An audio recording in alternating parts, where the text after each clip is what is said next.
26. Inside Central, everyone who wasn't talking about getting us out of school seemed to be talking about the upcoming production of The Mikado. I listened intently for every little crumb of information I could get. I felt a vicarious delight just being near the excitement. From what I could learn, the production was nearly professional, with many props and the kind of fancy equipment I'd never even heard of. How I longed to be included, or at least permitted to attend. I thought I had resigned myself to being left out, but it was haunting me again. When some of the Mikado actors in full makeup appeared in the hallway, I was naturally curious. I must have relaxed my guard as I stared at them a bit longer than I should have. "Hey, nigger," one of them yelled at me across the hall. "I'm made up to be almost as black as you." That started a whole round of taunting in the hallway. I snuffed out the spark of delight growing inside me, donned my warrior veneer, and walked away. The segregationists' campaign against us seemed to get even. Worse during that week. Sign carrying, card dispensing, trip, ping, kicking crusaders revved up their efforts to reduce our number to 0.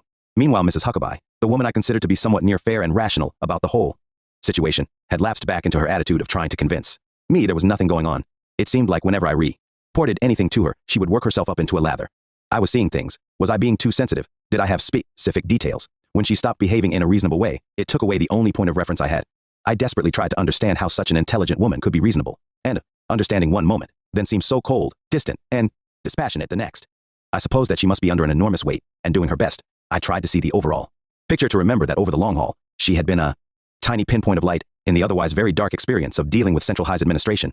But once again, I had to accept the fact that I shouldn't be wasting my time or energy hoping anyone would listen to my reports. I was on my own. By the end of that week, I had flashed endless smiles in response to negative deeds or words. If God was giving stars and crowns in heaven, as Grandma always promised, I'd earned 2 or 3.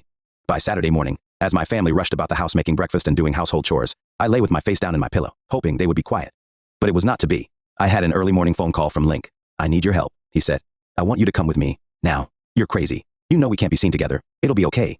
I promise. I'm going where it'll be safe." "Where?" I asked.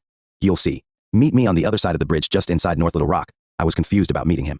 I wondered whether or not this was the trap the KKK asked Link to set for me so they could get rid of me. "Please, Melba," he pleaded. Hearing the urgency in his voice, I decided to do what he wanted. I felt queasy as I explained, Mama and Grandma, that there was a big emergency with Thelma and I was going to visit her. It was the first time in my life I had ever looked them in the eye and told an untruth.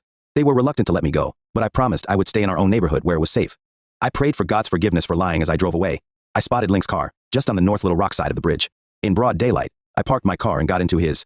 He told me we were going to Nana Healy's house. I didn't say much as we drove along. It felt awkward being with him. Although we had talked lots on the telephone, he was in some ways a stranger, a white stranger. Sitting next to him made me wonder again who he was and what he wanted with me. I tried to close my mind to Grandmother's words. The only thing a white man ever wants with one of our women is personal favors. The neighborhood got more and more dismal. It was a part of town where our people lived in awful, run-down chicken shack houses, some in such bad condition that they looked as though they'd fall down any moment.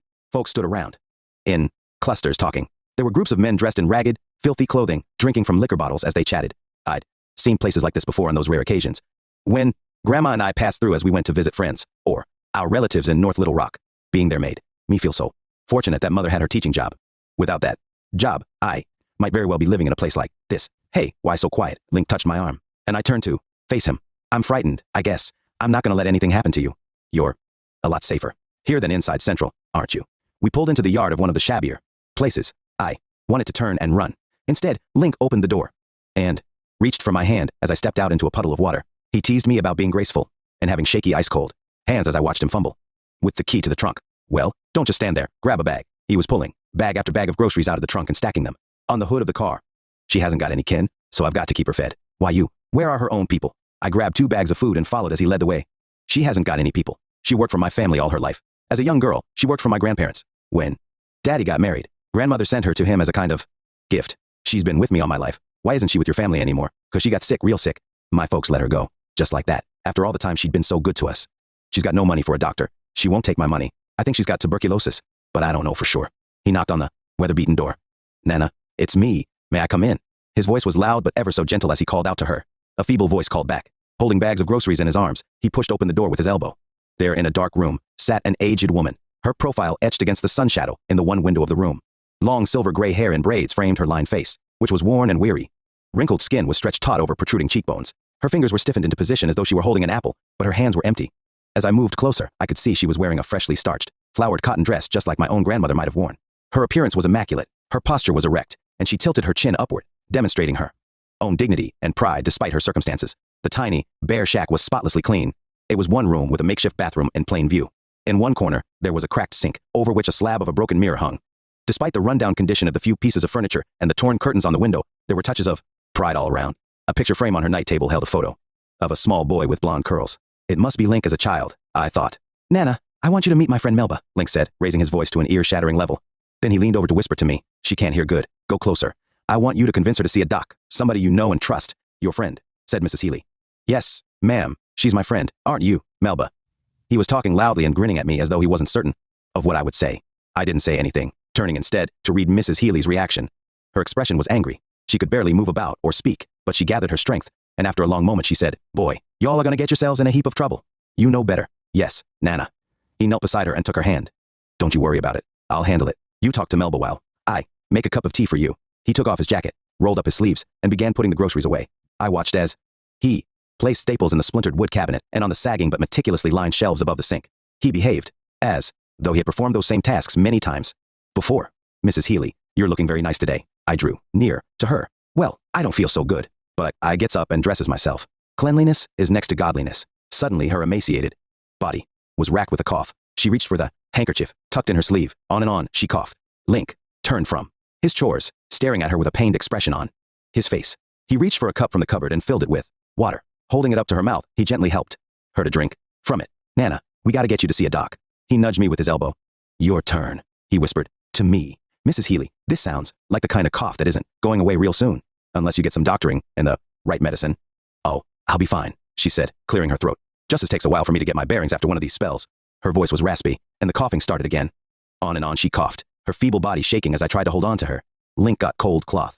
I held it to her head, and the coughing finally stopped. I made up my mind I was going to help Link get a doctor to come and see her. After a while, he went back to his work. He opened the door to the icebox. The wheezing old appliance, without light, looked as though the inside panels were ready to fall. It was empty until he started packing shelf after shelf. Wolf was about to get you, Nana, he said. You're running kind of short. They giggled to each other as though they understood without speaking. We spent the rest of the morning there with Mrs. Healy. She coughed continuously as we went about our chores. Link again urged me to convince her to take money for a doctor. He said I could tell her it was a loan from the church. I agreed. Watching him tend to Mrs. Healy, I would never again have reason to question his motives. There was silence between us for a long time as we drove away, and then I couldn't help asking, and why didn't your folks make some provision for her? Whenever I ask my folks, my father turns me off by saying I'm weak, that I'm a you-know-what lover. He says colored folks are used to doing without, and I ought not spoil them. I found a doctor in our community who did not know Mother Lois or Grandma India and asked him to go to Mrs. Healy's. When I spoke with the doctor later, he said there was not a lot he could do for Nana Healy except make her comfortable. What she really needed was long-term care in a hospital. I asked if she was dying, and he told me yes. One of the hardest things I ever had to do was tell Link.